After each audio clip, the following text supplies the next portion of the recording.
Assalomu alaykum qadrbaland qadrdonlarim. Agar Samarqand shahrida bo'ladigan bo'lsalaringiz, rayonmi, Samarqand shahrimi farqi yo'q, murojaat qilinglar. Mana hozir ikkita ayolimiz kelib, erta bilan keldilar.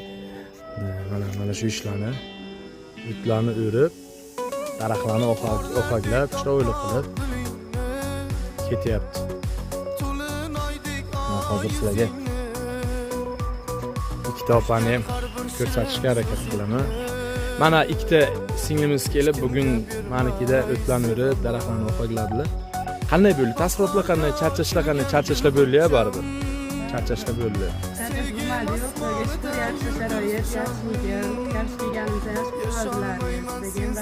Rahmat sizlarga, katta rahmat.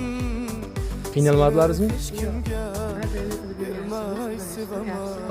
Agar shunaqa ishlar bo'lsa, chaqirsa kelaverasizlar, ha? Sizlarning telefon raqamlaringizni qoldirsak, chaqirsa uy ishlari, ana shunaqa hovli ishlari bo'ladigan bo'lsa, borkalarga hammasiga kelaverasizlar, shundaymi? Shunday, ha, kelaveramiz. Faqat zavtrak obed uchuncha hamma narsasini chiroyli qilib bersalaring, obязательно chiqib kelaveradi. Sizlardan. Ha. Tushungandir sizlar. Ha, yeb ichishlarni chiroyli qilib berish kerak. Qiynalib qolmadilaringizmi menikida? Yo'q. Yaxshi bo'ldi, xudoga shukr. Mayli.